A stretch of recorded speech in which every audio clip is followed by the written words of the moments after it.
말씀의 제목은 하나님을 알지 못하는 교회입니다. 하나님을 알지 못하는 교회라는 제목으로 함께 은혜를 나눌게요. 하나님의 음성을 듣는 것은 참 흥미로운 일입니다. 저에게는 개인적으로 굉장히 충격적인 일이었죠. 하나님의 음성을 듣는 것, 예수님을 영접하고 실제로 거듭나지 못했을 때 저는 하나님의 음성이 뭔지 몰랐어요. 다만 귀신의 음성을 많이 들었었거든요. 어릴 때부터 귀신의 음성을 많이 들었어요. 어릴 때부터. 그래서 가위 눌림도 심했고 어떤 환영도 많이 보고 항상 그들이 말하는 것들을 듣고 누굴 죽이라 이런 명령을 하지 않았어요. 그냥 막 기분 나쁘게 지들끼리 떠드는 소리를 듣곤 했어요. 성인이 돼서도까지 계속 그랬죠. 어릴 때부터. 그런데 하나님을 알고 실제로 내가 거듭났을 때 하나님의 음성이 내 속에서부터 들리기 시작해요. 저를 부르기 시작해요. 그것도 굉장히 충격이었어요. 이게 뭐지? 누가 나를 부르는 거지? 정말 사방을 둘러보긴 했거든요. 뭐지? 잠을 못 이루겠는 거. 계속 나를 마음을 누가 붙들고 있는 것 같고 계속 말을 걸고 그래서 뭔가 귀신의 음성에는 굉장히 제가 활성화됐었기 때문에 익숙했기 때문에 이거 귀신인가? 처음에 참 모르겠는데 근데 왠지 막 마음이 뜨거워지고 말씀이 들릴 때마다 눈물이 나는 거예요. 굉장히 저에게는 신선한 충격이었어요. 그 충격. 그래서 영접하고 거듭나서 계속 들려서 하나님의 음성량 그 자체가 저에게는 굉장히 어떨 때는 두려웠거든요. 두려웠어요. 피할 수 없는 것이었어요. 이불 속에 들어가도 그리고 저기 어디 다른 데 가도 항상 그 음성이 내 안에서부터 들렸기 때문에 피할 수 없는 거다. 때로는 두렵다. 음성을 계속 듣고 새벽 기도 때마다 환상을 보여주고 말씀이 몇 장 몇 절로 인도하시고 계속 그렇게 정신없이 하나님 말씀이 내 속에서 휘몰아치는데 하루는 내가 이러다가 딱 미치는 거 아닌가 생각이 아무도 이것을 잡아주고 지도해주는 사람이 없었기 때문에 참 그때 불안했어요. 내가 이러다 미치지.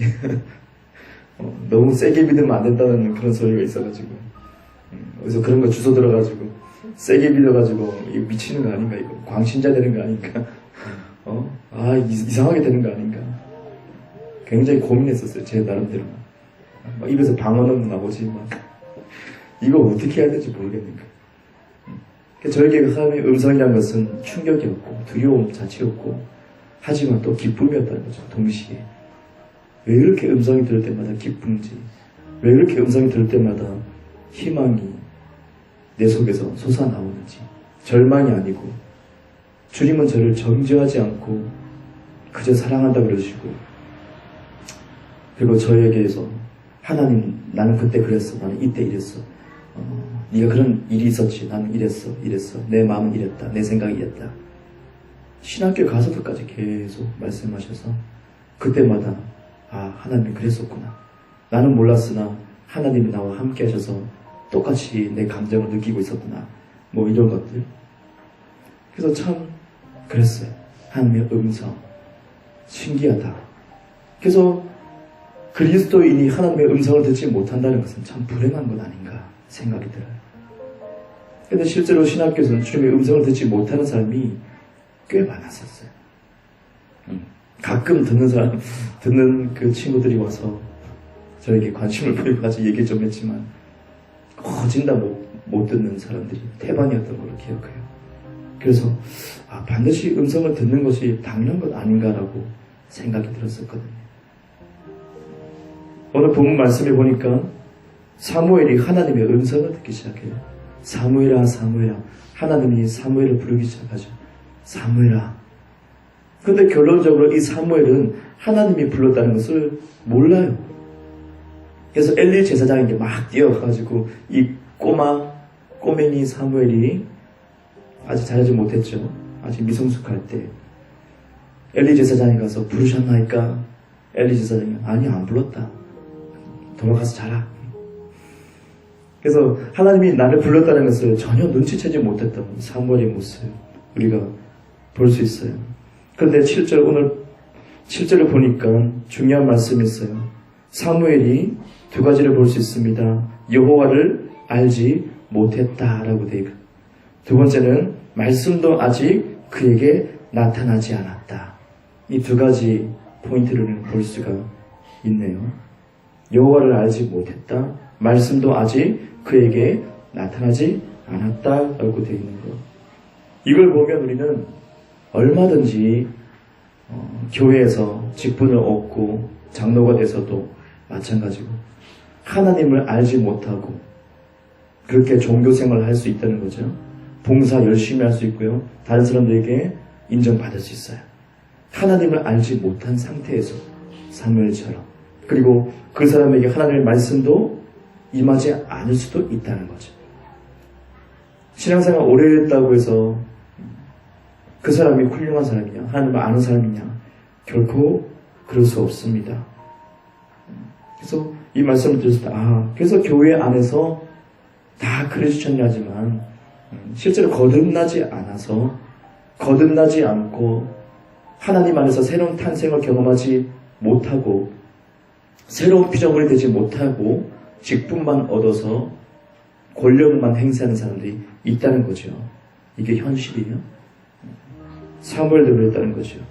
우리는 이것을 알 수 있습니다. 그런데 우리가 살고 있는 이 시대는 말씀의 홍수 시대라고 말하죠.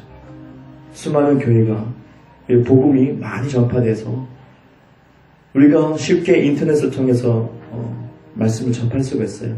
훌륭한 목사님들, 궁금했던 그 목사님 소식도 듣고 그 교회 소식도 듣고 그 교회에서 선포되는 말씀들도 우리가 쉽게 접할 수가 있어요. 사무엘에게는 하나님을 알지 못했고 말씀이 아직 나타나지 않았다라고 했는데 우리가 살고 있는 이 시대에는 하나님의 말씀이 쏟아져요. 홍수 나듯이 계속 쏟아져내고 클릭 한번 스마트폰으로 그냥 한번 들어가면 유튜브에 들어가면 여러 교회와 설교들을 우리가 접할 수가 있어요. 그런데 결론적으로 크리스천들의 삶은 어떤가? 열매는 어떤가를 보면 우리는 심각성을 깨닫죠. 어때요? 죄에서 헤어나지 못하는 크리스천들이죠. 성도, 집사, 권사, 장로, 죄에서 벗어나지 못한다. 매 그 자리에서 다람쥐, 쳇바퀴 돌듯이 그냥 계속 죄 가운데 있는 것. 말씀이 쏟아져 나오는데도 불구하고 쉽게 클릭 한번 하고 훌륭한 말씀, 탁월한 말씀을 들었음에도 불구하고 전혀 변화되지 않고 미동하지 않고 그죠? 항상 그 죄에 머물고 개가 토한 것을 또 먹고 그런 삶을 사는 것. 결론적으로 또 어떤 사람은 종교적인 사람이 돼서 그죠? 바리새인들처럼 서기관들처럼 지식으로 인해서 교만해져 사람을 쉽게 판단하고 교회 어른이라고 권력을 행세하죠. 그런 잘못된 결과들. 그리고 기복신앙이죠. 있죠. 비나이다 하면서 예배의 수단으로 쓰고 기도를 수단으로 써서 이걸 이용해가지고 하나님에게 잘 보여서 복을 얻어내기 위한 그런 기복신앙에 빠지는 결과도 우리가 쉽게 찾아볼 수 있어요. 이것이 현실이란 것이죠. 우리는 현실을 알아야 돼요. 교회 순수성을 많이 잃어버리고 이렇게 타락한 결론을 우리가 많이 볼 수가 있고 이 시대를 살고 있습니다. 많이 겪고 있고 어떤 사람은 이것을 겪고 있을 거예요. 맞아. 내가 점점 교만해지고 남을 판단하고 있어. 지식만 많아졌기 때문이지. 지식적인 거. 나는 복만 바라고 있는 거 아닌가. 하나님에게 잘 보이려고만 하고 있는 거 아닌가.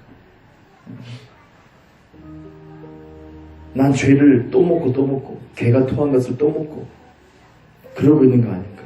자신을 점검해 봐야 돼요. 우리는 여기서 볼 수 있는 것은 말씀의 홍수 시대인데 두 가지를 볼 수 있어요. 복음적인 말씀이 있고 율법적인 말씀이 있어요. 그래서 이 안 좋은 결과를 낳은 말씀이 뭐냐? 율법적인 말씀이라고 말씀드릴게요. 율법적인 말씀이다.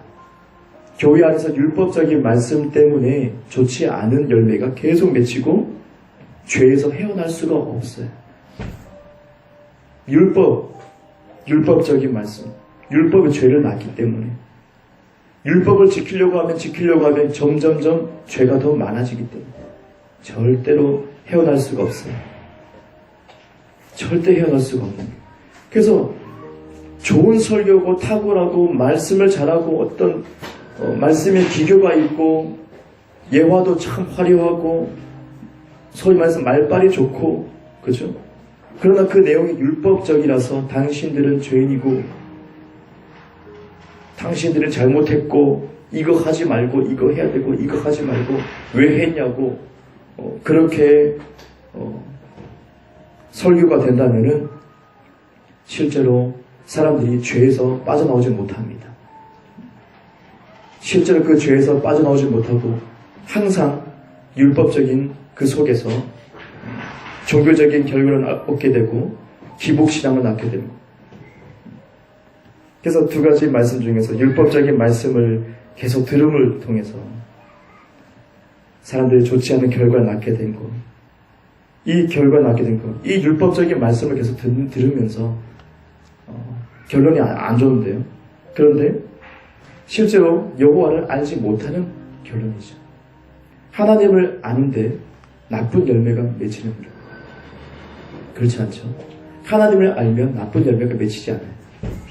근데 율법적인 말씀이 그 설교가 선포되고 그것을 들은 성도들은 그 양들은 실제로 하나님을 알지 못하게 됩니다. 아주 큰 일이죠. 큰 사건이에요. 하나님을 알지 못하게 됩니다. 우리가 말씀을 또 하나 찾아보겠습니다. 호세아서 보겠습니다. 호세아서 6장 1절부터 3절 보겠습니다. 호세아서 6장 1절부터 3절을 찾아볼게요.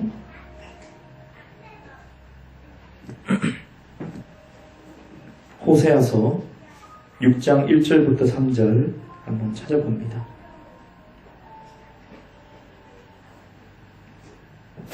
제가 먼저 읽고 다음 여러분이 읽으시면 되겠습니다. 오라 우리가 여호와께로 돌아가자. 여호와께서 우리를 찢으셨으나 도로 낫게 하실 것이요 우리를 치셨으나 싸매어 주실 것임이라.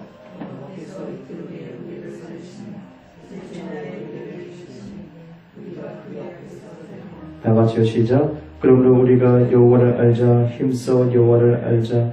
그의 나타나심은 새벽빛같이 어김없나니 비와 같이 땅을 적시는 늦은 비와 같이 우리에게 임하시리라 하니라. 아멘. 아멘. 네, 호세아서 6장 1절부터 3절을 읽었습니다. 자, 이 호세아서에서 우리에게 계시하는 게 무엇인가? 3절 보니까 여호와를 알자. 힘써 여호와를 알자. 왜요? 여호와를 모르기 때문에. 그 시대도 여호와를 모르기 때문에 하나님을 모른다는 것. 지금도 마찬가지예요. 하나님을 모르고 있어요. 하나님을 모르는 교회, 하나님을 모르는 성도 자신도 몰라요. 안다고 착각하고 있죠. 힘써 여호와를 알자. 그런데 1절과 2절을 먼저 문맥을 살펴보면 무엇을 아는가? 무엇이 하나님을 아는 것인가? 신약을 따지면 예수님을 아는 거죠. 예수님을 어떻게 알 수 있는가? 우리가 어떻게 알아가는 것인가?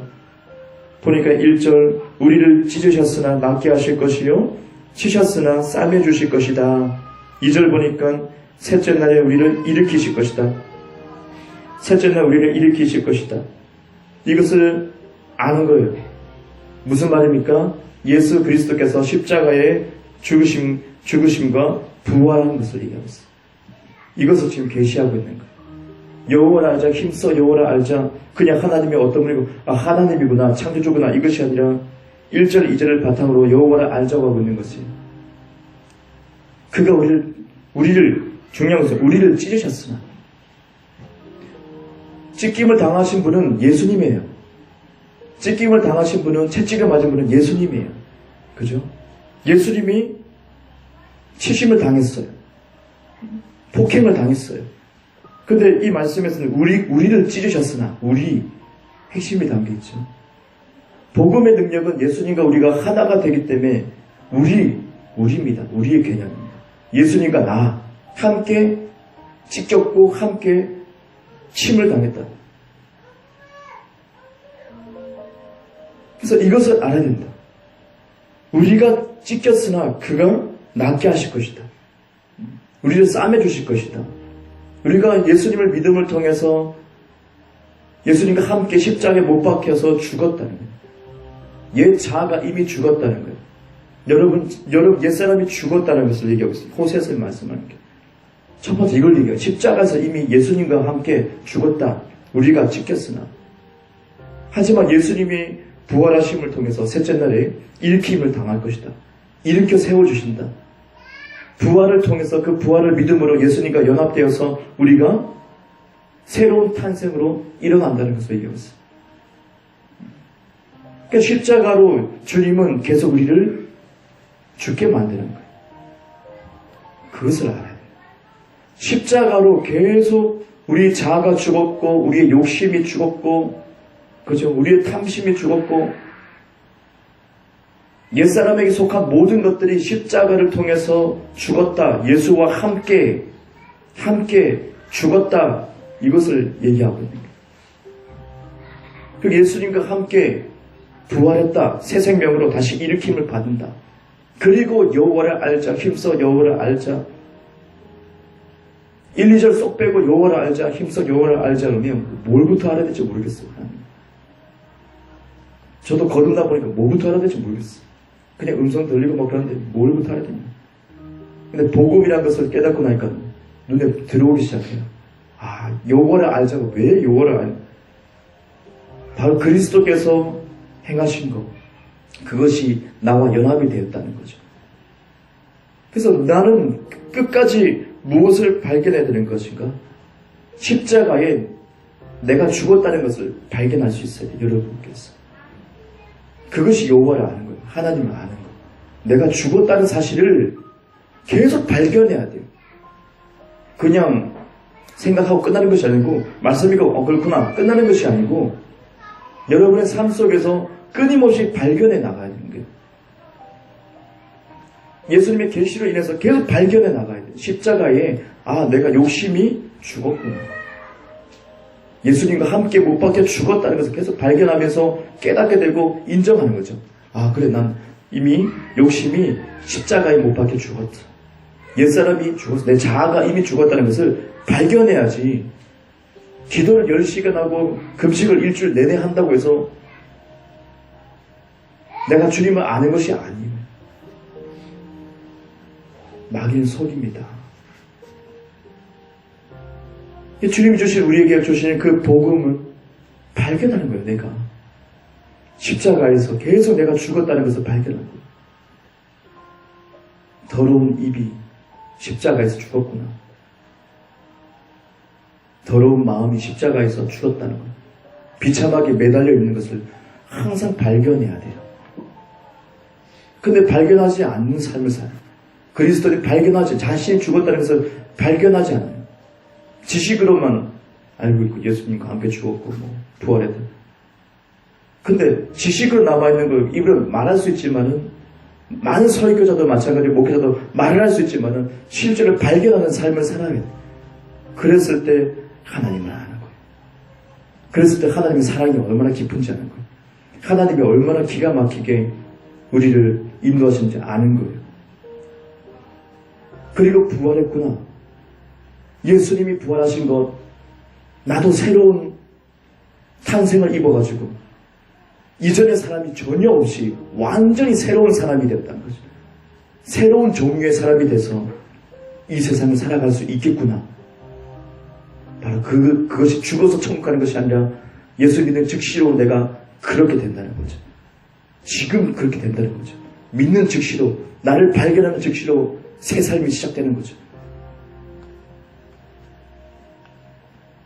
그래서 여호와를 알자, 힘써 알자, 호세아서에서 말씀하신 것 1, 2절을 우리가 빼먹으면 절대 안 돼요. 그걸 알으라고요. 그걸 알아라. 그것이 하나님을 아는 것이다. 그것을 통해서 하나님의 사랑을 알고 하나님의 은혜가 얼마나 깊은 건지 알고 하나님의 어떤 분인 것을 아는 거예요. 변화산에서 베드로가 목격하죠. 예수님 모세와 엘리야가 있습니다. 현혹이 됐어요. 와, 신비롭다. 모세가 나타나고 엘리야도 나타났다. 예수님과 같이 말하고 있네. 빛이 납니다. 막 눈부십니다. 와, 영광을 목격했어요. 여기가 좋사오니. 하지만 흰 구름이 덮어서 하나님의 음성이 베드로에게 들립니다. 이제 너는 예수의 말을 들으라고. 예수의 말을 들으라. 모세의 말 듣지 말고 엘리야 말 듣지 말고 아니고 그것은 뭐예요? 구약을 상징하죠. 엘리야, 모세 율법, 구약적인 것. 이제는 신약, 앞으로 새로운 시대를 예수의 말을 들으라 라고 아버지가 명령하죠. 베드로에게. 포커스를 어디로 맞추게 하는가? 예수님께로 맞추게 하는 거예요. 예수님께로.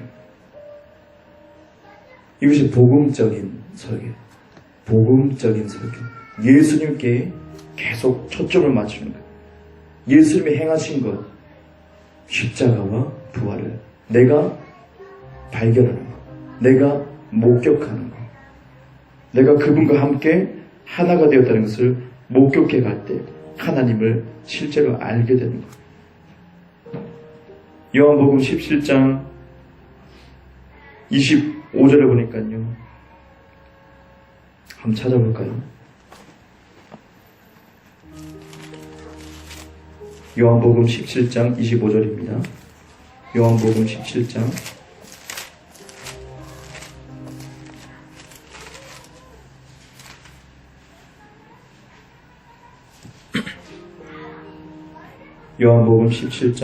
25절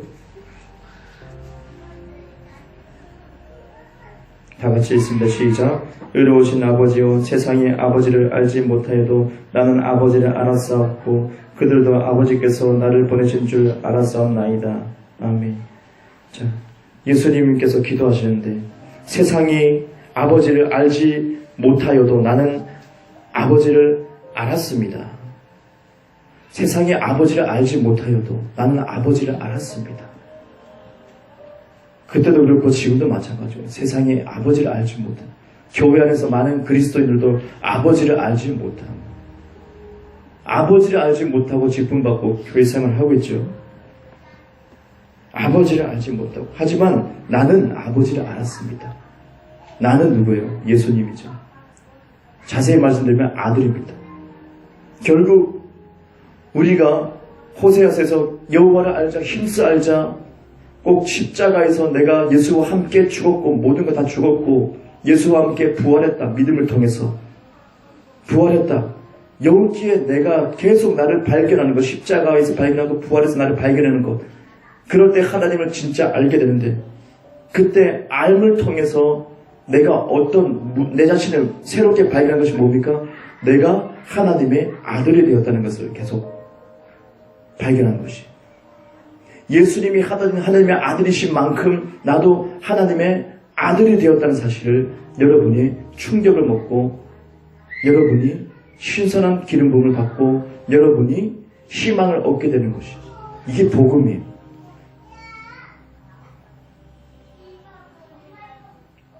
그러니까 많은 사람들이 자신이 장로라고 자신이 집사라고 권사로서의 하나님을 아는 것만 강조할 수 있어요. 하지만 예수님은 아들로서 살려주셨다. 아들로서. 이처럼 우리가 진짜 하나님을 알게 되면 십자가와 부활을 통해서 내가 십자가에 달린 것, 내가 부활한 것을 예수와 함께 발견한다면 하나님의 아들이라는 사실에 여러분은 충격을 받아야 돼요. 그리스도인들은 다 충격을 받아요. 자신이 충격을 받아야 돼요. 근데 안 받아. 무덤덤해요. 교회 나와서 무덤덤해요.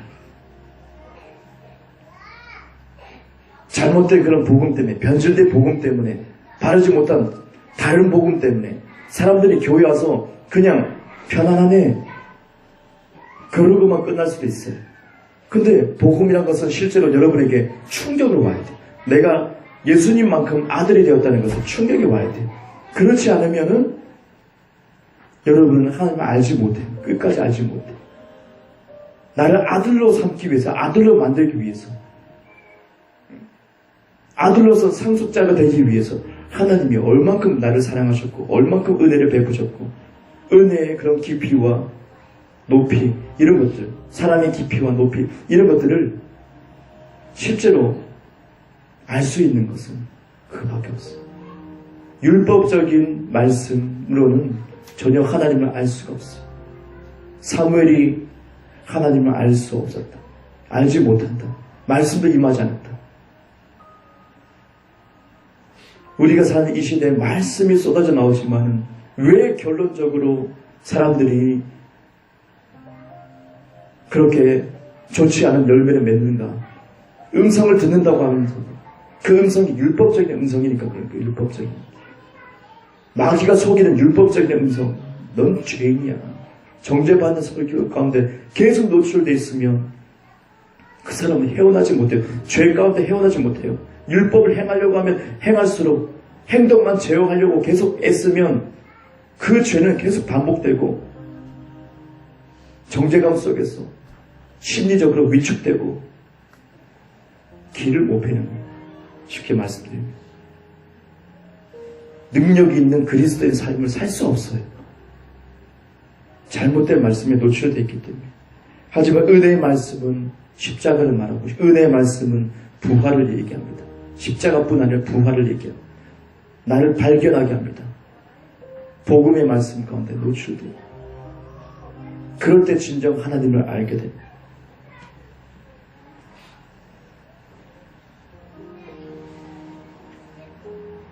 그러면 진정 아들로서 이제 내가 아들이구나 하는 것을 깨닫기 시작합니다. 집사로서 성도 여러분 신앙생활 하지 마세요. 권사로서 장로로서 신앙생활 하지 마세요. 그거 잘못된 겁니다. 목사로서 신앙생활하면 안 됩니다. 목사님들도 예외가 아닙니다. 그리스도 안에서 머리가 없죠. 예수님이 머리시고 신학생으로서 신앙생활 해서는 안 돼요. 예수 믿는 사람은 하나님의 아들로서 살아가야 돼요. 예수님만큼의 프라이드를 가질 수 있는 하나님의 아들의 개념을 가지고 살아야 돼요. 거기까지 도달해야 돼요. 그렇지 않으면은 계속 어떤 사람은 은사에 집착해서 내가 이 은사가 없는데 부족한데 계속 기도하고 금식해요. 얻으려고. 그 예수님은 은사에 집착하지 않았다는 거죠. 전혀. 이 은사가 좀 부족한데 내 이런 기름은 부족하기 때문에 내가 좀 기도 좀 하고 올게. 이게 아니었어요. 주님의 임재 좀 구하고 올게. 이게 아니었어요. 예수님은 하나님의 아들로서 귀신도 알아보잖아요. 하나님의 아들입니다라고 고백해요. 어떤 사람에게 귀신이 나타나서 그럴걸요. 당신은 집사입니다라고 하고 당신은 교회에서 직분 받은 권사군요 할 거예요. 그리고 덮어쓸 거예요. 공격할 거예요. 근데 하나님의 아들임을 안 귀신은 예수님 앞에 무릎을 꿇었죠. 어떻게 어둠을 제압하며 승리하며 사는가? 내가 하나님의 아들이 되었다는 것을 모르면 제압하지 못해요. 끌려다니고 속임을 당하고 다 빼앗기고 비참하게 죽을 거예요. 이만큼 중요한 것이 이만큼 하나님 아들의 마인드로 사는 그리스도인, 하나님의 아들로서 사는 청년들 대단할 거예요.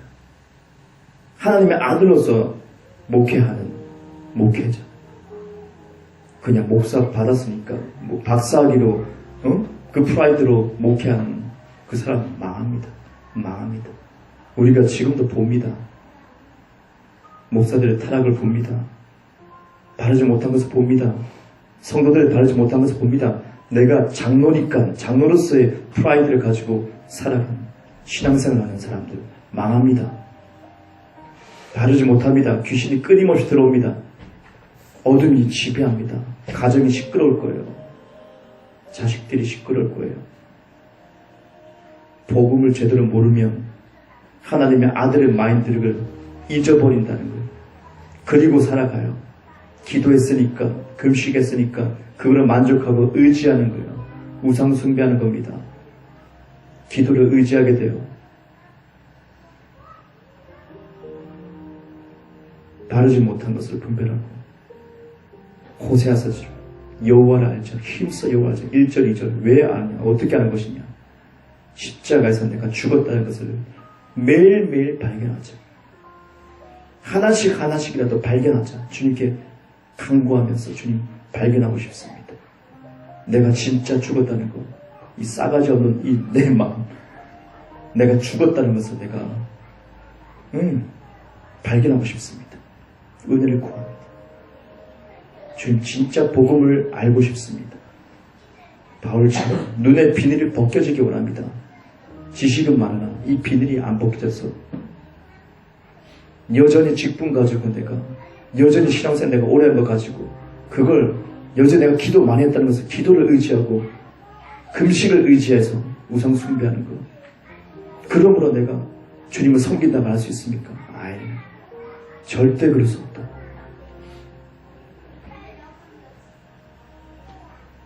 여러분은 어떻습니까? 어떻게 기도를 의지합니까? 금식을 의지합니까? 여러분 직분을 의지합니까? 그것이 나라고 생각합니까? 전혀 그렇지 않습니다. 여러분은 그리스도 안에서 하나님의 아들인 것을 확실하게 새겨넣어야 돼. 내 심장에 새겨넣어야 돼. 귀신이 속여도 넌 집사 그냥 넌 그렇잖아. 너 헤어나지 못하잖아. 너 죄 가운데 헤어나지 못하잖아. 정죄할 거예요. 하지만 뭐라고요? 난 하나님의 아들이라고 말할 수 있어야 돼요. 부끄러움 없이. 당당하게 난 하나님의 아들이야. 그럴 때 마귀는 무릎을 꿇어요. 아들 앞에만 무릎을 꿇습니다. 아들은 아버지를 압니다. 이삭이 모리아산에 올라갈 때 아들만 데려갑니다. 자, 꼭대기까지. 종들에게는 여기 있으라. 많은 성도들이 다 밑에 있어요. 산 밑에 있어요. 아들은 올라갑니다. 아버지랑.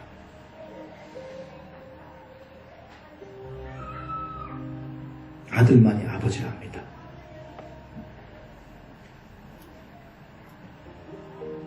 하나님을 알지 못하는 교회. 이상하게 들릴 수 있지만 태반이랍니다. 태반. 성도들 태반이 하나님을 알지 못하고. 오늘 아침에 교회에 올 때 요즘 추워서 많이 춥기 때문에 커튼을 다 안 대서 집에서 여기서 말씀 준비하고 늦게 갑니다. 밤에. 그리고 아침에 오는데 아침에 버스 타려고 딱 기다리고 있는데 다 사람들이 성경책 들고 나오던데 성경책 들고 다 줄 서 있더라고요. 버스 타고 교회 가려고. 참 마음이 뿌듯했어요. 그리고 참 훌륭하다. 훌륭하다. 저 속에 사랑이 있겠지. 그러면서 한편엔 염려가 되는 것이 하나님을 진짜 알고 있느냐. 자기 자신이 누구인지 알고 있느냐. 옛사람이 아니고 새로운 존재가 되었다는 것을 알고 있을까. 그런 안타까움도 좀 있더라. 우리도 마찬가지. 우리도 여기 옆에 있는 교회들, 저기 뒤에 있는 교회들처럼 똑같은 그런 모습이면 아무 의미가 없어요. 여호와를 알자. 힘써 여호와를 알자. 정말 하나님을 아는 저와 여러분이 되어서 여러분 안에 갇혀있는 삶이 아니라 여러분을 초월하는 삶을 사시기 바랍니다. 그것이 예수님의 일을 하고 큰 일도 한다는 말씀과 동일한 것이. 여러분 속에서 제발 저를 비롯해서 초월해서 사십시다. 그냥 초월되는 것이 아니죠. 십자가에서 나를 발견한 거죠. 주님께 간구하며 계속 발견되기 원합니다. 목격하기 원합니다. 끊임없이 주님께 주님을 바라봤을 때 실제로 일어날 것입니다. 비늘이 벗겨질 것입니다. 다시 기도하겠습니다. 하나님 아버지 감사드립니다. 하나님 좋은 날에 기쁜 날에, 성령 충만한 날에, 하나님의 임재가 넘치는 이 날에 아버지 하나님, 나는 하나님을 알고 있는지 호세아서 말씀처럼 하나님 나를 돌아봅니다. 주님을 힘써 알기 원합니다. 정말 알기를 원합니다. 하지만 여전히 정죄감에 빠지고 하나님 아버지 옛사람대로 살고 죄에서 헤어나지 못하는 개와 같은 삶이 이어집니다. 하나님 어찌하면 좋습니까? 수많은 교회와 인터넷을 통해서 많은 설교가 쏟아져 나오지만 하나님 많은 사람들이 고통 속에 있습니다. 그리스도인들이 죄 가운데 고통하고 있고 어둠 속에서 헤어나지 못하고 있습니다. 이것이 신앙생활인가 보다, 고통받으며 사는 것이 신앙생활인가 보다 라고 생각할 수 있습니다. 하나님 그렇지 않습니다. 주님, 우리는 십자가에서 내가 죽었다는 것을 목격해야 됩니다. 발견해야 됩니다. 그럴수록 주님을 알게 됩니다.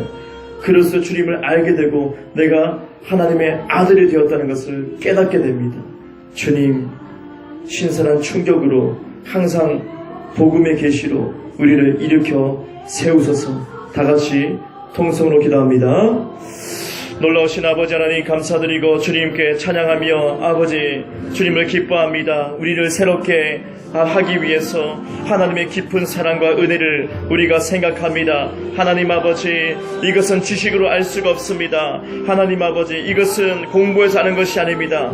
아버지 주님의 은혜 가운데서 아버지 나의 갈급함 그 마음 가운데서 비늘이 벗겨져야 될 것입니다. 하나님 아버지, 하나님을 알지 못하는 성도님들, 알지 못하는 집사와 권사와 장로와 목회자가 아버지 하나님의 아들로서 살지 못하고 아버지 하나님 그냥 그 직분대로만 사는 아버지 안타까움을 봅니다. 아버지 하나님, 우리는 벗어나야 됩니다.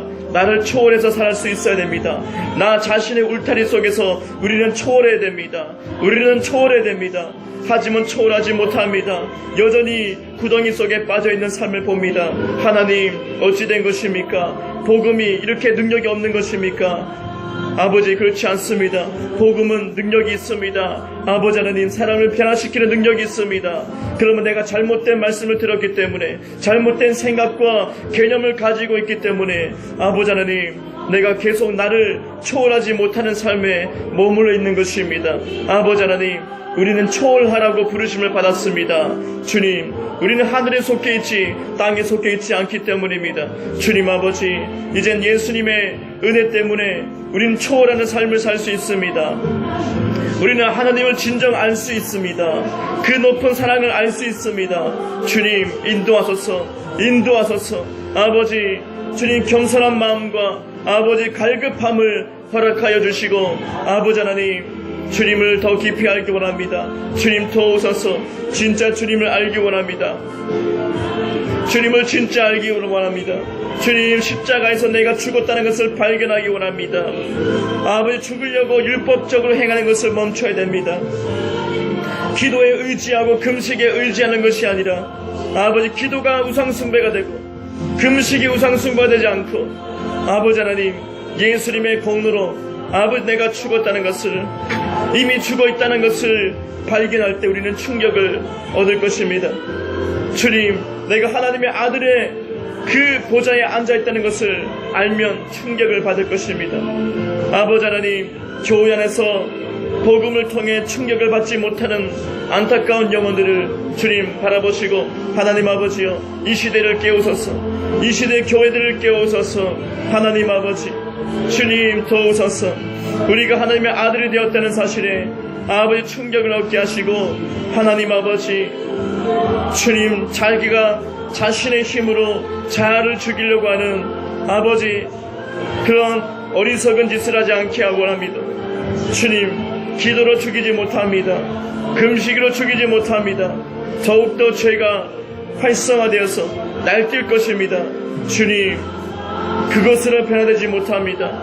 그것으로 주님을 알 수 없습니다. 주님 도우소서. 아버지, 이곳에 계시를 내려주소서. 하나님의 계시를 내려주소서. 겸손한 마음에 계시를 내리소서. 주님, 우리를 충격으로 몰아넣는 이 복음을 아버지 알게 하소서. 주님, 아들로 살 때 어둠이 무릎을 꿇습니다. 아들로 살 때 귀신이 무릎을 꿇습니다. 저주가 무릎을 꿇습니다. 왜 이토록 저주가 무릎을 꿇지 않고 그리스도인들을 괴롭힙니까? 왜 이렇게 어둠들이, 귀신들이 그리스도인들을 힘들게 합니까? 주님, 아들의 정체성을 알지 못하기 때문에, 너무 미비하기 때문에, 자신이 집사로서 살았지, 자신이 권사로서만 살았지, 하나님의 아들로서 살지 않았기 때문에, 주님 아버지 도우소서. 안타까운 이 상황을 아버지 이 마지막 시대에 진정한 아들이 일어나기 원합니다. 진정한 하나님의 아들들이 일어나기 원합니다. 만물이 고대하고 있습니다. 지금도 고대합니다. 교회가 수두를 빽빽해도 지금도 고대합니다. 말씀이 홍수처럼 넘쳐도 만물이 지금도 고대합니다. 하나님의 아들들이 일어나는 것을 고대합니다. 아버지 하나님 도우소서. 나무들이, 산들이, 흙들이 모두 하나님의 아들을 기대하고 있습니다. 주님 아버지, 교회 속에서 하나님의 아들로 사는 사람이 몇 명입니까? 아버지, 그렇다면 은사에 치우치지 않습니다. 환경에 치우치지 않습니다. 주님 아버지, 그것에 신경 쓰지 않습니다. 아들로서 문둥병자에게 손을 얹을 것입니다.